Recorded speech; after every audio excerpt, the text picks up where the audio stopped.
네, 오늘은 열왕기하 이제 마지막 부분을 함께 나누려고 합니다. 북이스라엘과 남유다로 나눠져서 두 나라가 어떻게 쇠약해가고 어떻게 패망해 가는지를 열왕기 상과 열왕기하에서 잘 보여줍니다. 이 모습들은 우리 가정이 어떻게 성장하는지 아니면은 또 기울어져 가고 있는지, 한 공동체가 주님 안에서 성장하는지 아니면 패망의 길로 가는지를 우리 모두에게 잘 보여주고 있는 내용이기도 하고요. 이스라엘 백성을 통해서 우리에게 본이 될 수 있도록 어떻게 하면 망할 수 있는지를 아주 잘 보여주는 것이 열왕기 상과 열왕기 하와에 나와 있는 내용들입니다. 우리가 이 말씀을 볼 때 한 절 한 절 보면 더 깊이 알 수 있겠지만 그 왕들의 지적과 또 그들이 행했던 짧은 이야기를 통해서도 이 북이스라엘이 왜 망초가 되어졌고 남유다가 왜 패망의 길로 갔는지를 우리가 돌이켜볼 필요가 있고, 이것을 통해서 이 나라와 민족을 좀 볼 수 있으면 좋겠습니다. 이때는 이 나라 북이스라엘과 남유다의 이들의 종교가 기독교, 이 하나님을 믿는 그런 종교였고, 또 하나님 인정했고 제사를 드렸고 기본이 그거였지만, 이들이 그럼에도 불구하고 왜 망했는지, 믿지 않는 이 나라 민족 많은 사람들이 있음에도 불구하고 하나님이 이 민족 가운데 원하시는 것이 무엇인지 이스라엘 이 열왕기 상하를 통해서도 우리에게 잘 보여주고 계시다는 거죠. 오늘부터 볼 말씀은 열왕기하 17장부터 말씀을 봅니다. 북이스라엘의 마지막 왕 호세아가 다스렸던 그때입니다. 결국 호세아 왕이 마지막 왕이 됩니다. 아수르에 의해서 이 북이스라엘은 망하게 되지요. 17장 1절을 보니까 이렇게 나와요. 유다의 왕 아하스 제 12년에 엘라의 아들 호세아가 사마리아에서 이스라엘 왕이 되어 9년간 다스리며 라는 거지요. 자, 남유다의 아하스 제 12년에 북이스라엘의 왕인 호세아가 왕으로 올라가서 9년간 다스립니다. 그런데 그에 대한 평가가 2절에 나오지요. 여호와께서 보시기에 악을 행하였으나 다만 그전 이스라엘 여러 왕들과 같이 하지는 아니하였더라. 악하긴 악한데 좀 덜 악하다라는 평가지요. 그 말은 뭐예요? 악한 거예요. 많이 악하고 덜 악하고, 네, 그거는 정도의 차이일지 모르지만 결국은 이 호세아 왕도 여호와 보시기에 악해요. 그런데 워낙 선대 왕들이 악했기 때문에 그 악에 비하면 좀 덜했다라는 거지요. 그래서 좀 은혜를 입었는지도 모르겠습니다. 자, 3절에 보니까 아수르의 왕 살문에셀이 올라오니 호세아가 그에게 종이 되어 조공을 드리더니, 이 말은 이제 이 북이스라엘이 아수르를 섬겼다라고 보시면 되고 조약을 맺었다고 볼 수 있습니다. 그래서 일정량 조공을 바침을 통해서 서로의 관계 가운데 유대 관계를 유지하고 있는 상태입니다. 조공을 바치고 있기 때문에 아수르의 그 힘에 눌려 있는 상태라고도 볼 수 있겠지요. 근데 그때 애굽 왕 소가 있습니다. 그러니까 왕 이름이 소예요. 소에게 사자들을 보냅니다. 이때 당시에도 북쪽은 아수르의 힘이 있었고 남쪽은 애굽 제국에 의해서 남쪽은 그 힘이 있었습니다. 그 중간에 있었던 북이스라엘은 아무래도 아수르에 더 가깝지요. 그런데 왜 그런지 모르지만 이 호세아가 아수르와 좋은 관계 유지하다가 이제 남쪽의 애굽에 의지하게 됩니다. 아수르 왕이 조공을 드리지 않아요. 그래서 아수르 왕이 호세아가 배반함을 보고 그를 옥에 감금하여 둡니다. 그러니까 아수르에게 이런 힘이 있었음에도 불구하고 왜 이런 선택을 했을까? 하나님이 그 눈을 가리게 하면 어떤 것이 더 나은 길인지를 판단하지 못합니다. 참 이게 무서운 건데 호세아가 이걸 왜 몰랐을까요? 아수르가 더 자기들 나라에서 가까웠는데도 불구하고 애굽을 의지하고 조공을 바치지 않는다는 것은 배반했다는 얘기잖아요. 그러니까 아수르가 바로 쳐들어오지요. 어떻게? 그래서 그 왕을 사로잡고 감금해 버립니다. 그리고 그 온 땅을 두루다니고 사마리아로 올라가 그곳을 3년간 애워싸게 됩니다. 호세아 제9년에 아수르 왕이 사마리아를 점령하고 이스라엘 사람을 사로잡아 아수르로 끌어다가 고산 강가에 있는 할라와 하볼과 메대 사람의 여러 고을에 두었더라. 이때 아수르는 정책이 뭐냐면 일단 점령을 하면 그 지역 사람들을 거의 다 다른 지역으로 이전시켜 버립니다. 그리고 다른 지역에 있는 사람들을 그 지역으로 이전을 시켜요. 그래서 터전 자체를 바꿔버립니다. 그래서 지금 북이스라엘에 있는 사람들 거의 대부분을 사로잡아다가 고산강가에 있는 할라와 하볼과 메대 사람 여러 고을에 흩어버린 거지요. 그러니까 어떻게 됩니까? 이들이 터전에서 완전히 쫓겨나서 새로운 터전에.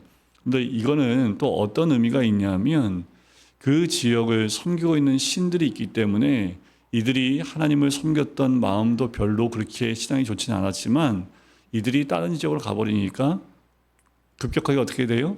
다른 신을 섬기는 곳으로 이들이 넘어가게 되겠지요. 자, 이 일은 이스라엘 자손이 자기를 애굽 땅에서 인도하여 하는 내사 애굽의 왕 바로 손에서 벗어나게 하신 그 하나님 여호와께 죄를 범하고 또 다른 신들을 경외하며, 그러니까 이제 이스라엘 백성, 북이스라엘 백성이 왜 이렇게 됐는지, 아스르 왕이 사마리아를 차지하게 된 이유가 무엇인지를 애굽에서부터 나와서 이들이 하나님 여호와께 죄를 범하고 다른 신을 경외한 것부터 시작하여 쭉 이야기를 하십니다. 그래서 7절부터 쭉 이야기를 해요. 14절에 보면 그들이 듣지 아니하고 그들의 목을 곧게 하기를 그들의 하나님 여호와를 믿지 아니하던 그들 조상들의 목같이 하여라는 거예요. 이스라엘 백성은 변함이 없습니다. 목이 곧아요. 여호와 하나님을 온전히 믿지 못합니다. 광야에서도 그렇게 했던 것처럼 그 조상들처럼 그렇게 했다라는 거지요. 그런데 우리 조상은 어떤가요? 우리 조상은 원래 하나님을 잘 믿었던 민족이었던가요? 하나님이 없었던 민족입니다. 그리고 늘 구한말 시대를 여러분들 조금만 자료를 봐도요, 구한말 시대는 사람이 살 나라가 못 됩니다. 모든 게 다 무너졌습니다. 조정도 다 무너졌고요. 그리고 중간 잡배들만이 배를 불리고 일반 백성들은 삶 자체가 삶이 아니라 지옥이었습니다. 그래서 어린 아이 때부터 담배를 피기 시작을 합니다. 그리고 좀만 눈을 뜨면 바로 술 마시고, 그래서 삶에 소망이 없으니까 어떻게 해요? 그냥 매일매일 포기한 삶을 살았던 것이 구한말 시대입니다. 그 시대가 우리 조상이 됐던 시대예요. 우리가 바라보는 것은 뭐 세종대왕이 있었던 시대를 바라보고 전쟁에서 이겼던 거, 네, 그 시대가 더 길겠습니까? 아니면 못 살고 힘들고 소망이 없었던 그 시대가 더 길겠습니까? 우리가 돌이켜보면 하나님이 이 땅을 떠나면요, 이 땅은 다 무너져 버립니다. 뭘로요? 우리 목이 곧아지고요, 선비사상, 유교사상이 이 땅을 다시 한번 뒤엎게 되면요, 이 땅에 서열이 나눠지게 되고 또 직업도 사람이 인정할 만한 직업과 그렇지 못한 직업을 나눠서 빈부격차와 함께 이 직업에도 고귀한 직업이 있고 천한 직업으로 나눠지기 시작을 합니다. 그러면 더 문제가 심각해지겠지요. 여러분들, 이 땅에 이스라엘 백성이 이렇게 조상과 똑같이 되어지는 것처럼 우리는 그 길로 가면 안 되겠지요. 16절 보세요. 그들의 하나님 여호와의 모든 명령을 버리고 자기들을 위하여 두 송아지 형상을 부어 만들고 또 아세라 목상을 만들고 그리고 하늘의 이로 성신을 경배하며 바알을 섬기고 또 자기 자녀를 불 가운데로 지나가게 하며 복술과 사술을 행하고 스스로 팔려 여호와 보시기에 악을 행하여 그를 경노하게 하였으므로. 하나님이 어떻게 하시겠습니까? 그냥 이걸 그냥 다 놔둬야 돼요? 어떻게 해야 됩니까? 제가 하나님이라도 그냥 놔둘 수 없겠지요. 왜요? 하나님이 그래도 호세아 왕까지 하나님이 두신 이유는 이들 가운데 주를 섬기는 선지자를 통해서 그들을 깨우는 하나님의 사랑이 있었고 돌이킬 수 있다라고 생각을 하신 거예요. 근데 이들이 돌이키지 않습니다. 결국 끝까지 가요.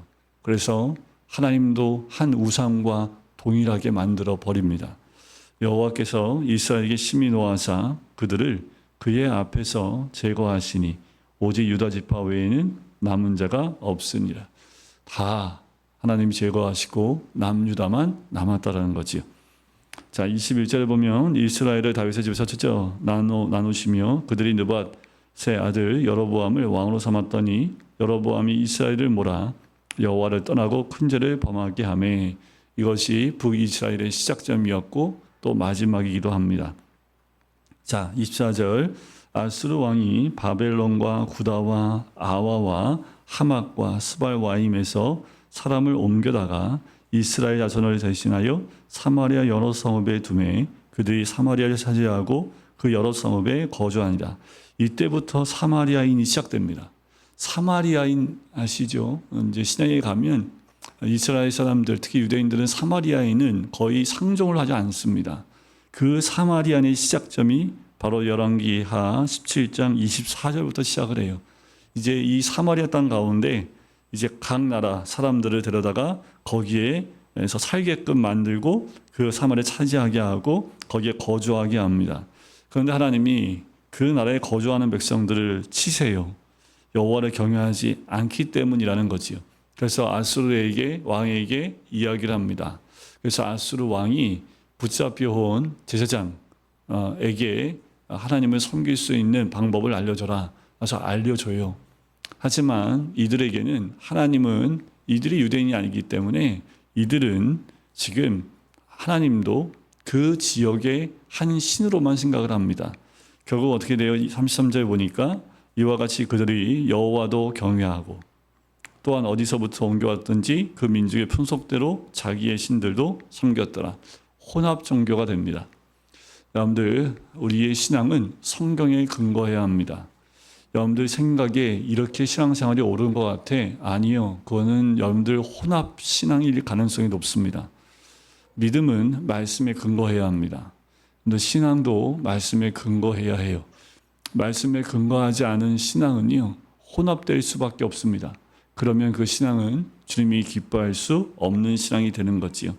이게 사마리아인이 가진 가장 핵심된 문제입니다. 그래서 사마리아인이 신앙의 믿음의 혼합된 모습 가운데 사람도 혼합되고 신앙도 혼합되고 완전히 잡탕밥이 돼버린 거지요. 그것이 사마리아인이 됐던 그 풍속과 그 내용들을 기록하고 있습니다. 자, 이제 18장으로 넘어가면 이스라엘 왕 엘라야드 호세아 제3년에 그러니까 히스기야가 왕이 될 때는 북이스라엘이 아직은 남아있을 때입니다. 호세아가 왕으로 몇 년을 지냈습니까? 9년입니다. 17장 1절에 나오지요. 그런데 호세아가 왕이 된 지 제3년에 남유다는 히스기야가 왕이 됩니다. 그러니까 북이스라엘이 멸망하는 걸 히스기야가 다 보았고 히스기야 왕 때에 아수르가 남유다까지 침범에 들어오게 됩니다. 자, 이 히스기야에 대한 평가가 3절에 나와요. 히스기야가 그의 조상 다윗의 모든 행위와 같이 여호와께서 보시기에 정직하게 행하여 라는 거지요. 자, 히스기야가 선왕으로 등장합니다. 다윗의 모든 행위와 같이 정직하게 행했습니다. 자, 그것을 어떻게 표현합니까? 4절에 보니까 산당들을 제거해요. 자, 앞에 선왕들도 다 제거해서도 산당들은 제거하지 않았는데 히스기야는 눈에 보이는 여러 산당들을 다 제거합니다. 주상을 깨뜨려요.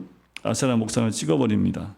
모세가 만들었던 놋뱀을 이들이 음란하게 섬겼는데 그것을 부수고 느후수단이다라고 얘기를 합니다. 그냥 놋조각이라고 얘기한 거예요. 그건 신이 아니라 놋조각뿐이다라고 일컫게 됩니다. 히스기야가 이스라엘 하나님 여호와를 의지하였는데 그의 전후 유다 여러 왕 중에 그러한 자가 없을 만큼 히스기야 왕은 하나님을 의지하게 됩니다. 곧 그가 여호와께 연합하여 그에게서 떠나지 아니하고 굉장히 중요한 단어가 나오지요. 여호와께 연합했다라는 거예요. 하나가 됐다라는 겁니다. 하나님 뜻이 아니면 움직이지 않았다는 얘기도 하지요. 자, 모세에게 명령하신 계명을 다 지킵니다.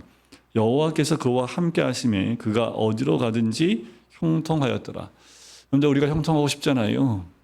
형통하는 방법이 성경에 아주 잘 기록되어 있는데 우리는 형통하기를 원하는 마음이 있는데 형통하는 방법에 대해서는 별로 관심이 없어요. 결론만 원해요. 잘 살 수고 있으면 좋고 내가 하는 일이 다 잘 됐으면 좋겠어요. 그거는 우상 앞에 그냥 치성을 드리는 거하고 별 차이 없습니다. 그렇게 해서 여러분들 잘 되면요, 그건 복이 아니라 죄이고 그것은 심판입니다. 여러분들 히스기야와 같이 형통할 수 있는 방법이 여기 나와 있잖아요. 히스기야가 어떻게 했는지 나오지요. 이렇게 하시면 형통할 수밖에 없어요. 그러니까 여러분들 무엇과 연합하고 사십니까?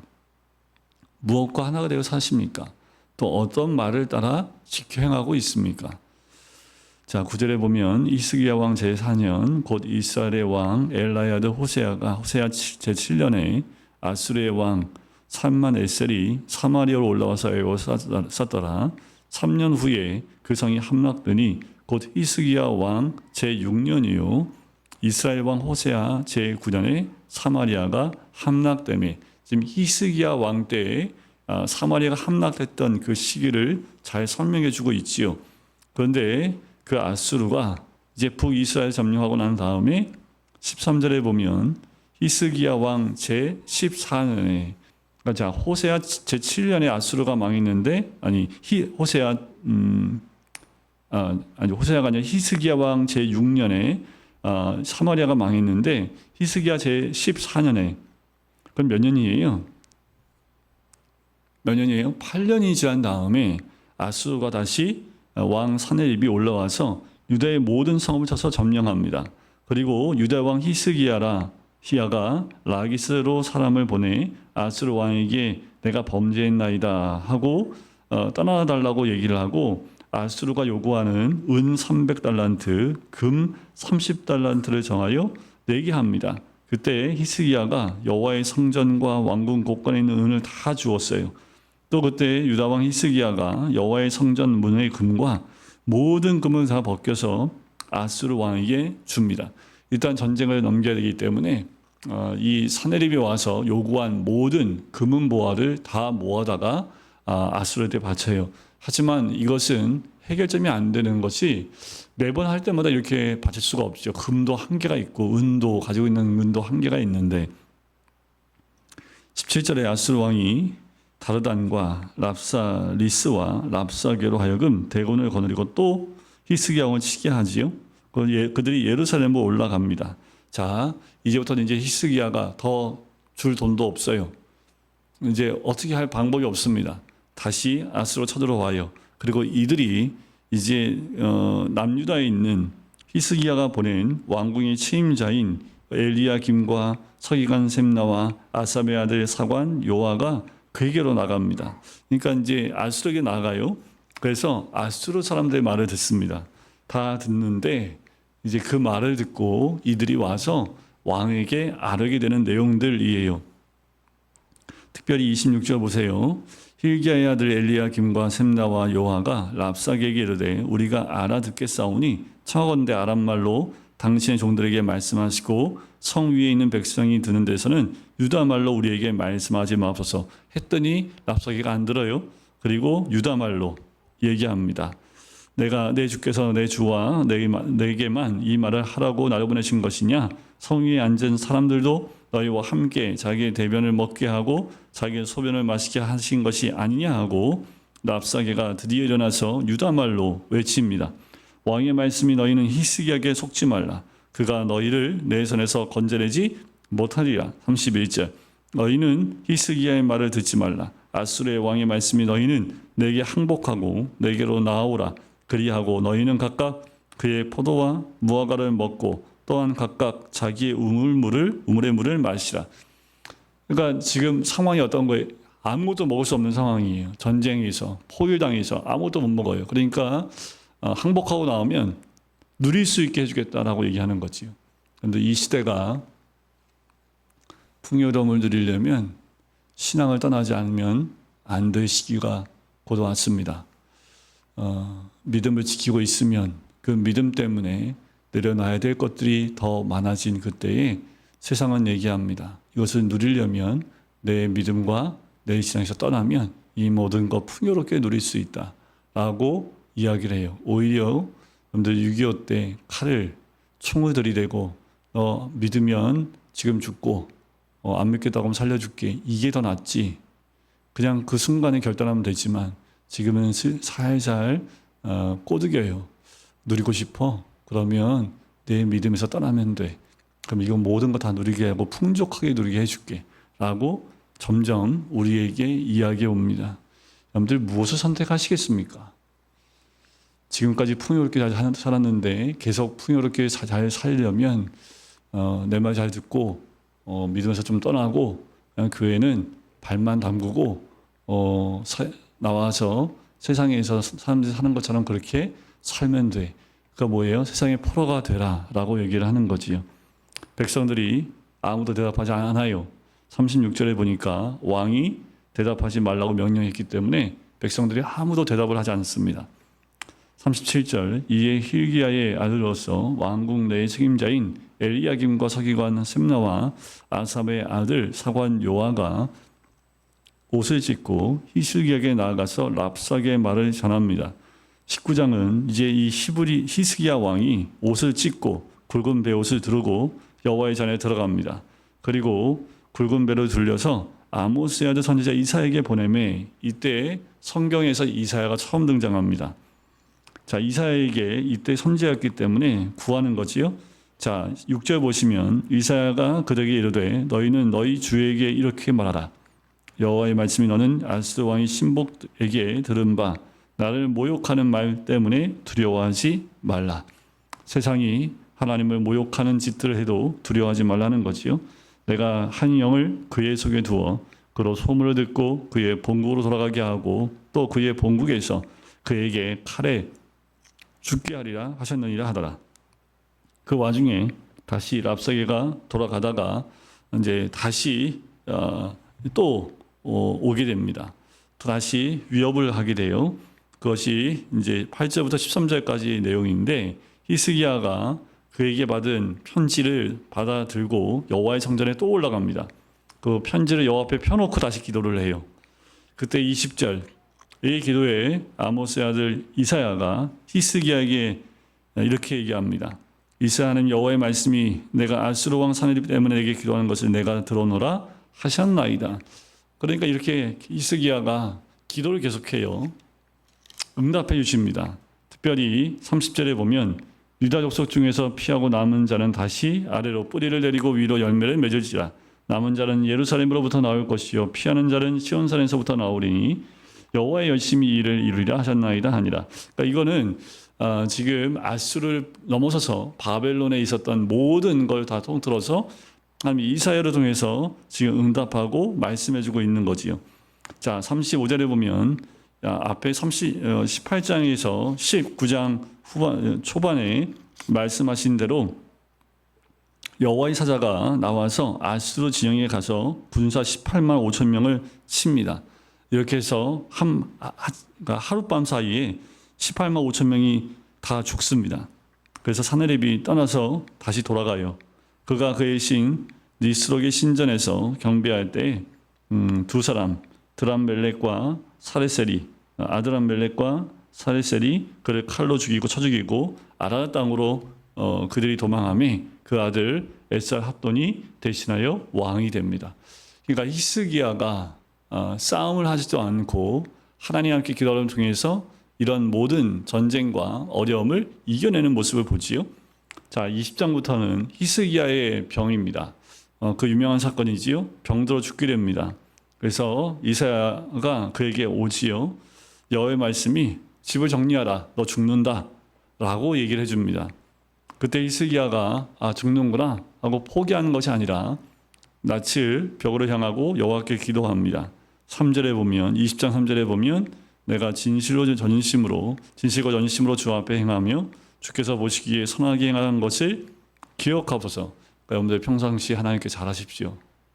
뭐 기도할 때 하나님 제가 이렇게 섬긴 거 아시지요? 뭐 할 게 건덕지가 있어야지 좀 이렇게 붙들고 기도할 거 아니에요. 그런데 히스기야는 뭐예요? 정말 진심과 진심, 전심으로 주 앞에 어떻게 행했고 또 선한 것을 어떻게 했는지 기억하소서. 그러니까 하나님이 기억할 만한 게 있는 거지요.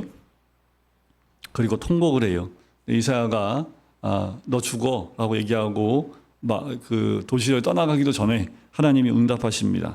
다시 돌아가서 히스기야에게 얘기하라는 거지요. 5절에 보니까 왕의 조상 다윗의 아들 다윗의 하나님 여호와의 말씀이 내가 내 기도를 들었고 내 눈물을 보았노라. 내가 너를 낫게 하리니 내가 3일 만에 여호와의 성전에 올라가겠고 내가 내 날에 15년을 더할 것이며 내가 너와 이 성을 아수르 왕의 손에서 구원하고 내가 나를 위하여 또 내 종 다윗을 위함으로 이 성을 보호하리라 하셨더라.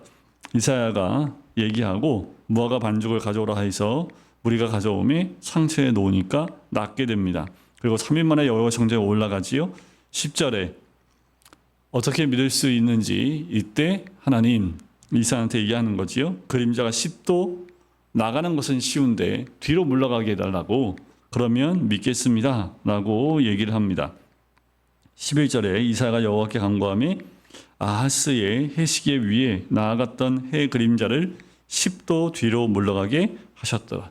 그런 요구에도 하나님이 응답해 주신 것을 보게 되지요.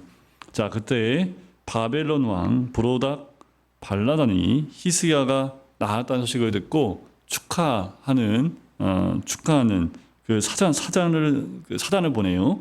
그래서 사자들이 갔더니 히스기야가 너무 기분이 좋아가지고 자기의 어디에 있는 거예요? 보물고에 있는 모든 것을 다 보여줍니다. 그러니까 자랑을 한 거지요. 그래서 이사야가 얘기하지요. 다 뺏길 거라고. 다 뺏길 거라고. 근데 이사야가 얘기합니다. 15절에 그들이 왕궁에서 무엇을 보았나이까? 내 궁에 있는 것을 그들이 다 보았다. 나의 창고에서 하나도 보지 않은 것이 없다. 이사야가 17절 왕궁의 모든 것과 쌓아둔 것이 바벨론으로 옮겨갈 것입니다. 하나도 남지 아니할 겁니다. 라고 얘기를 해요. 하지만 당신이 살아있는 동안이 아니라 당신의 후대 때 일어날 사건이라고 얘기를 해요. 그랬더니 히스기야가 괜찮다고, 나의 살아생전에 있는 일 아닌데 하면서 19절 끝에 보면 이렇게 얘기해요. 내가 사는 날에 태평과 진실이 있을진데 어찌 선하지 아니하리요. 참 히스기야도 다시 하나님 앞에 회개하고 눈물로 기도하면 될 걸, 지 생명 놓고는 눈물로 기도해놓고 지 때는 안 일어난다고, 후대에 일어난다고, 그것도 선하다고 기도 안 하고 넘어가니까 히스기야의 마지막 모습이 참 안타깝긴 해요. 20절 히스기야의 남은 사적과 모든 업적과 저수지와 수도를 만들어 물을 성 안으로 끌어들인 일은 유다 왕 역대지략에 기록되지 아니하였느냐. 전쟁을 준비하기 위해서 성 안에 우물이 없어요. 성 밖에 있는 우물을 끌어다가 성 안으로 물을 끌어들인 그 일을 했다라는 거지요. 이것도 어마어마한 업적이기도 합니다. 자, 그의 아들 므낫세가 왕이 돼요. 근데 이놈의 자식은 못된 자식입니다. 정말 왕 중에서 오랫동안 남유다를 통치해요. 55년간 다스립니다. 55년간 완전히 나라를 말아먹습니다.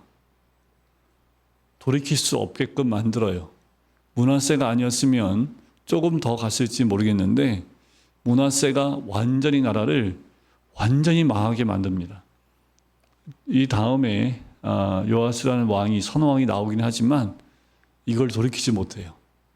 그러니까 이 정도로 므낫세가 55년 동안 나라를 완전히 망조로 만드는데 하나님을 완전히 떠나버리게 만듭니다. 우상을 완전히 섬기고요. 모든 백성들로 하여금 하나님을 섬기지 못하게끔 만들어버립니다. 그래서 완전히 이 므낫세의 통치하에 완전히 나라가 망가져 버립니다. 그런데 이게 한 리더가 어떻게 하냐에 따라서 그 나라가 망가지는데요. 55년 동안 망가진 게요. 지금 다윗 때부터 오랜 기간 동안 하나님의 보호하심이 있었던 모든 것들이 한순간에 다 무너져 버립니다. 그 한순간이에요. 이때 선지자가 없었겠습니까? 기도하는 사람이 없었겠어요? 그런데 리더가 망가지니까 나라가 망가지는 것은 한순간이었더라고요.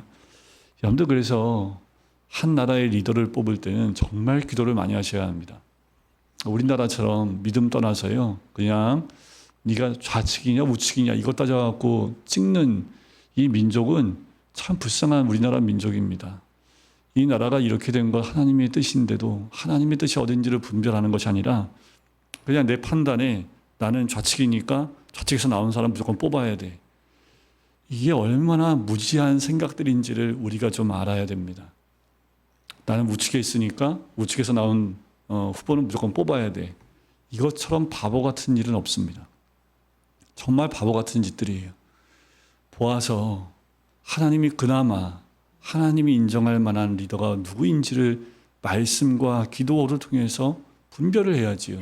그게 아니라 그냥 무조건 나는 이쪽이니까 나는 지지하는 게 이 당이니까 이 당에서 나오면 무조건 지지한다. 나는 이쪽 당이니까 이쪽 당에서 나온 거 무조건 지지한다. 이게 얼마나 얼마나 바보 같은 짓인지. 저희 집안이 그 꼴입니다. 저희 집안이 그래요.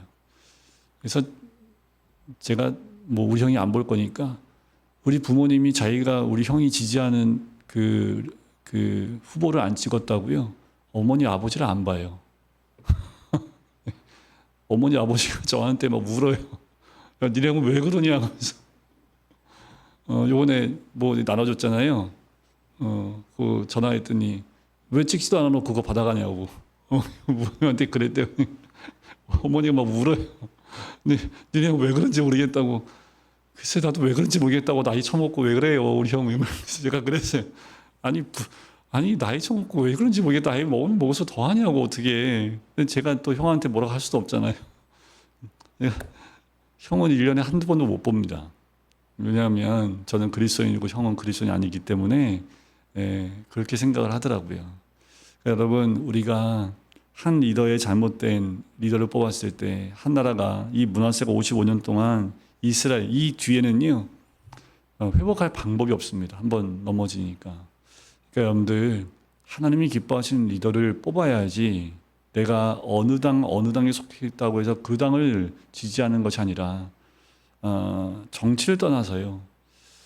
하나님이 원하시는 리더가 무엇인지를 성경적으로 분별할 수 있는 분별력을 가지고 있어야 합니다. 나는 전라도에서 태어났으니까 당연히 나는 이쪽이야. 그것처럼 무식한 말이 없고요.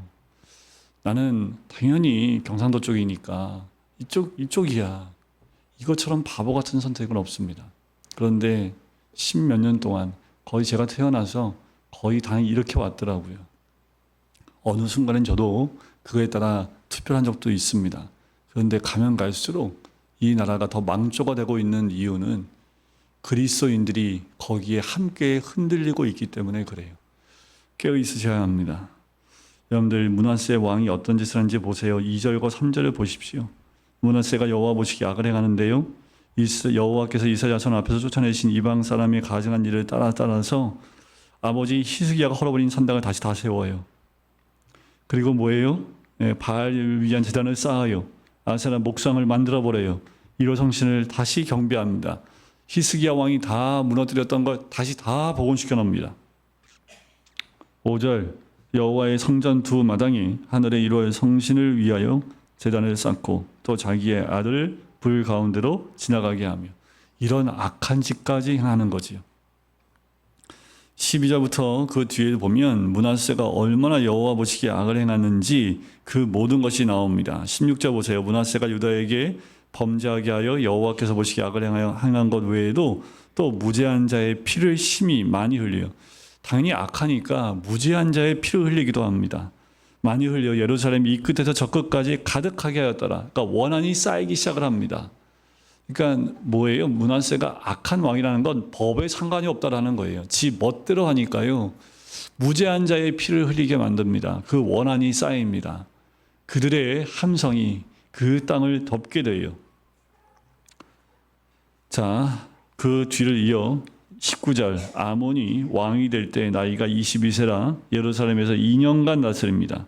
그의 어머니의 이름 나오고요. 20절 아몬이 그의 아버지 므낫세 행함과 같이 여호와 보시기에 똑같이 행합니다. 그의 아버지가 행한 모든 길로 행하여 그의 아버지가 섬기던 우상을 섬겨 그것들에게 경배하고 그의 조상들의 하나님 여호와를 버리고 그 길로 행하지 아니하더니 그의 신복들이 그에게 반역하여 왕을 궁중에서 죽이매 결국 그 아들 아몬은 이 죽임을 당하게 됐지요. 22장 요시아가 어린 나이 8세에 왕이 됩니다. 이때 다시 회복이 되는 잠깐의 회복이 일어납니다. 2절 요시아가 여호와 보시기에 정직히 행하여 그 조상 다윗의 모든 길로 행하여 좌로나 좌우로 치우치지 아니하였더라. 자, 요시아 왕 18째 해에 왕이 무슬람의 손자 리아의 아들 서기관 사반을 여호와의 성전에 보내며 이르되 5절 여호와의 성전을 맡은 감독자의 손에 넘겨 그들이 여호와의 성전에 있는 작업자에게 주어 성전을 다시 회복시킵니다. 건축을 해요. 다시 세우기 시작을 합니다. 근데 8절에 보면 대제사장 hil기야가 서기관 사반에게 이르되 내가 여호와의 성전에서 율법을 책을 발견하였노라 하고 hil기야가 그 책을 사반에게 주니 사반이 읽습니다. 왕이 이 말을 듣고 옷을 찢고 회개하기 시작을 합니다. 11절 왕이 율법의 책의 말을 듣자 곧 그의 옷을 찢으니라. 그리고 회개해요. 그래서 13절 너희는 가서 나와 백성과 온 유다를 위하여 이 발견한 책의 말씀에 대하여 여호와께 물으라. 우리 조상들이 이 책의 말씀을 듣지 아니하여 이 책에 우리를 위하여 기록된 모든 것을 행하지 아니하였으므로 여호와께서 우리에게 내리신 진노가 크도다. 눈이 열린 거지요. 말씀이 들리니까 그 여호와의 말씀이 있으니까 눈이 열려요. 그래서 그때 선지 훌다에게 가서 모든 걸 다 얘기하고 다시 다 회복시키는 그 일들, 종교개혁을 감행하게 됩니다. 23장에 나오는 내용이 종교개혁입니다. 그래서 굉장히 중요한 게 굉장히 많이 나와요. 자, 23절 2절에 보면 이에 왕이 여호와의 성전에 올라가매 유다 모든 사람과 예루살렘 주민과 제사장들과 선지자들과 왕노하고 다 왕이 함께 앉으라. 왕이 여호와의 성전 안에서 발견한 언약책의 모든 말씀을 읽어 우리의 귀에 들리고, 그러니까 일반 백성들한테 다 듣게 합니다. 이것을 개혁하는 방법은 이거밖에 없어요. 종교개혁이 있었던 중세 때도 말씀을 일반 사람들이 듣지 못하게끔, 알지 못하게끔 라틴어로 다 만들어 버렸습니다. 그러니까 라틴어는 어렵기 때문에 일반 백성이 못 봐요. 그러니까 주교들만 봤습니다. 그러니까 일반 백성들은 몰라요. 그러니까 일반 백성은 어디로 갈까요? 점점 뭐로 치우치냐면 우상에 치우칩니다. 미신적인 것에 흘러갈 수밖에 없어요. 말씀이 없으니까. 종교개혁이 되면서 말씀을 일반 백성들이 읽을 수 있는 언어로 바꾸기 시작을 하지요. 사람들이 말씀을 읽기 시작하니까 바뀌어요. 변화되기 시작한다는 거지요. 여기서 여러분들 이런 질문이 나와야 돼요. 근데 왜 지금 안 바뀌어요? 말씀을 다 뺏어가 봐야지 말씀의 소중함을 알지요. 말씀이 너무 많으니까 말씀을 안 읽어요. 말씀을 안 읽지 없는 게 아닙니다. 그러니까 풍족하면 안 읽고 없으면 없어서도 안 읽고, 근데 없을 때는 주면 변화가 일어납니다. 북한 땅이 여러분들 말씀이 들어가면 바뀌어요. 이 땅 가운데에도 120년 전에 뭐부터 들어왔다고요? 말씀부터 들어왔습니다. 선교사가 들어오기 전에 마가복음이 일본에서부터 들어오고 요한복음이 저 중국에서 먼저 들어왔습니다. 그래서 이 땅 가운데 믿음의 사람들이 먼저 있었어요. 선교사들이 들어왔는데 선교사님들을 맞이하는 사람들이 있었다라는 거예요. 말씀이 들어오니까 사람들이 바뀌는 거예요. 백성들한테 다 들려주지요. 그래서 변화가 일어나는 것들이 3절, 4절에 나오는 거예요. 그럼에도 불구하고 이들이 바꿨지만 이 나라의 기울어짐을 다시 세우지는 못합니다. 지금 이 한 장 자체가 요시야가 개혁을 일으켰던 것, 다시 절기를 회복시키는 사건이 나오고요. 특별히 25절에 보면 요시야와 같이 마음을 다하여 뜻을 다하며 힘을 다하여 모세의 모든 율법을 따라 여호와께로 돌이킨 왕은 요시야 전에도 없었고 후에도 그와 같은 자가 없었더라. 그러니까 요시야가 얼마나 복받은 왕이었는지를 알 수 있는 대목입니다. 특별히 29절에 보면 요시야 당시에 그럼에도 불구하고 요시야가 하나님 음성을 못 듣는 바보 같은 짓을 해요. 애굽 왕 바로 느고가 아스루 왕을 치러 올라가는데 이 바로 느고가 뭐라고 얘기하냐면 이건 하나님의 명령이기 때문에 막지 말라고 얘기합니다. 그런데 요시야가 뭐예요? 막아요. 전쟁에서 죽습니다. 참 아이러니하지요. 종교개혁을 그렇게 했는데, 그렇게 선왕인데 하나님 말씀이, 그러니까 여러분들 말씀을 잘 따라갔는데 지금 정황과 지금 상황의 흐름에 파악을 못해요. 요시야가 지금 애굽이 북이스라엘 치러 올라가는데 그 중간에 이 남유다가 있는 거예요. 길을 열어줘야 돼요. 전쟁을 올라가는데 올라가면서 얘기했어. 이건 하나님의 명령이니까 길을 열어야 했더니 요시야가 난 못 들었는데 하면서 막아버린 거지요. 그러니까 어떻게 해요? 그러면 하나님이 요시야 왕 편에 서야 되잖아요. 우리가 생각하기에는 하나님의 뜻은 뭐예요? 아니에요. 그 전쟁이에요. 그러니까 여러분들 이 시대의 흐름에 믿음의 사람들이 잘 분별하지 못하면 요시야 왕처럼 그냥 이렇게 당할 수 있다니까요. 하나님의 뜻을 분별치 못한 거예요. 이 나라 안에서는 분별이 되는지 모르겠지만 이 애굽과 그 아수르와의 전쟁 가운데 끼어 있는 이 남유다의 요시야 왕이 기도해 보고 어떤 것이 하나님의 말씀인지를 분별해서 그 편에 섰어야 되는데 그렇게 못한 거지요. 결국 하나님이 행하신 일을 막으니까 요시야 왕도 죽임을 당합니다. 근데 무서운 사건이죠. 여러분들, 이 사건을 통해서 우리가 알아야 될 것은 아무리 신앙이 좋고 믿음이 좋다 하더라도 그 시대에 일어나고 있는 모든 사건들을 믿음으로 잘 분별치 못하고 하나님 편에 서지 못하고 다른 편으로 가게 되면 아무리 신앙이 좋아도 아무 소용없어요. 그러니까 깨어 있어야 됩니다. 마지막 때가 되면 될수록 나 하나만이 아니에요. 나 하나만이 아니라 남유다 전체가 속해 있는 사건이잖아요. 한 공동체의 사건이고요. 믿음의 모든 사람의 사건이 될 수 있습니다. 분별할 줄 알아야겠지요. 지금 이 나라 중심으로 일하는 많은 일들이 어떻게 흘러가는지, 우리나라를 위해서 우리나라가 주인공이고 나머지는 다 변들입니까? 다 뭐 아웃사이더예요? 아니잖아요. 하나님은 이 나라, 이 지구의 전체의 나라를 다 주관하고 계신데 우리나라가 주인공이 아니에요. 내가 여기 산다고 이 나라가 주인공이 아니라니까요. 하나님이 나라와 나라를 어떻게 움직이시고 지금 어떤 사건이 있고 그걸 우리가 저는 나쁜 놈이야, 저건 좋은 놈이야, 우리한테 해를 주니까 나쁜 놈이 이걸로 분별하는 게 아니라요. 하나님이 이 나라, 이 지구에 대해서 이 마지막 때에 하나님이 어떻게 움직이고 계시는지를 분별할 수 있는 분별력이 없으면 그냥 이 요시야 왕처럼 하나님의 뜻에 서 있지 못하고 죽을 수도 있습니다. 그 아들 여호아스가 왕이 돼요. 근데 이 여호아스도 오래 왕이 되지 못해요. 자, 보세요. 31절에 보니까 나이가 23세라 예루살렘에서 몇 달이요? 석 달간 다스립니다. 석 달. 바로 느고가 33절 그를 하마 땅 림나에 가두어 예루살렘에서 왕이 되지 못하게 합니다. 그래서 요시야의 또 다른 아들인 엘리야김을 왕으로 세워요.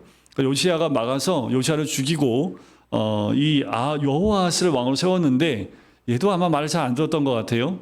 석 달 만에 갈아치워 버립니다. 너 왕하지 말고 네 형제 엘리야김을 여호야김으로 이름을 바꿔버립니다. 그래서 그 동생에게 왕권을 줘버립니다. 그래서 그가 왕이 되어 대신 여호야김이 은금을 바로에게 주게 됩니다. 36절 여호야김이 왕이 될 때에 나이가 25세라 11년간 다스립니다.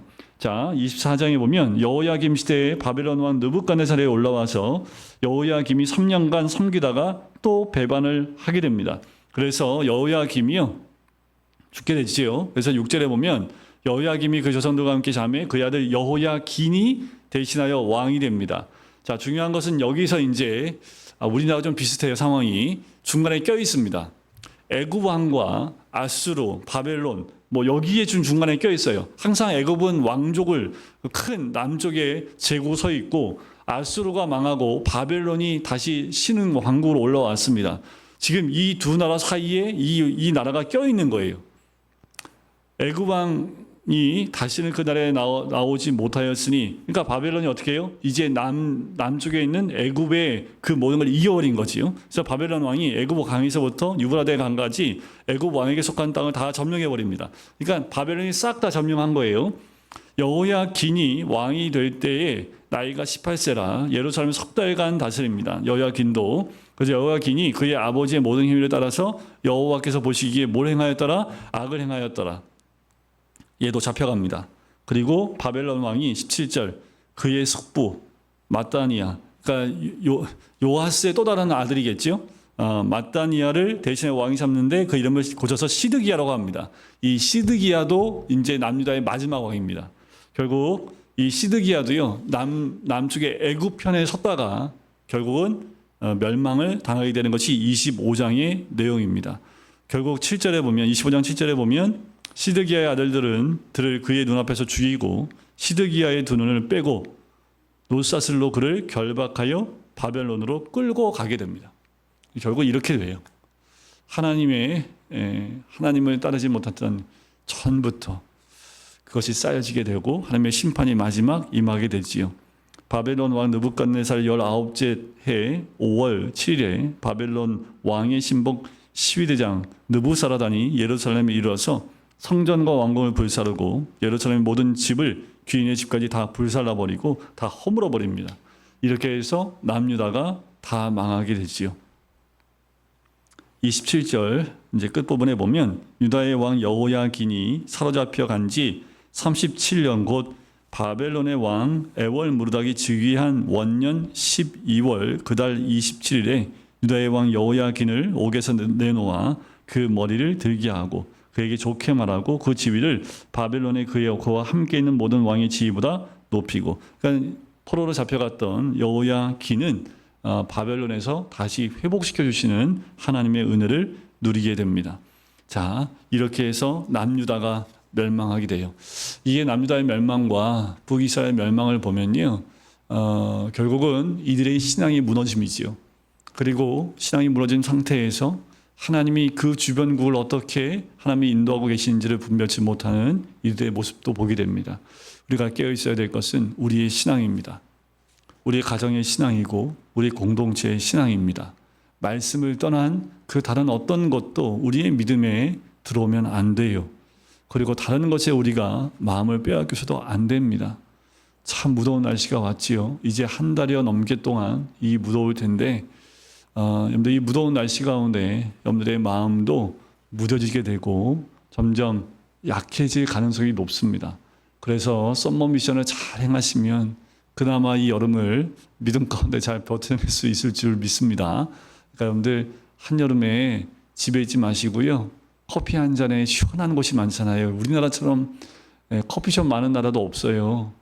제가 한번 어저께 나가봤더니 커피숍에 정말 사람들 바글바글 하더라고요. 집에 있으면 에어컨 켜고 있어야 되는데 에어컨 켜있는 커피숍에 가서 커피 한 잔 시켜놓고 한 3-4시간씩 다 앉아 계시더라고요. 그러니까 여러분들 네, 시원한 데 가서 성경 마태복음 다 읽으시고 또 종교서적도 읽으시고 그래서 한 달 동안 여러분들 믿음에 영향 길지 않도록 이 여름을 잘 지혜롭게 또 이겨내실 수 있기를 주의 이름으로 간절히 축원드립니다.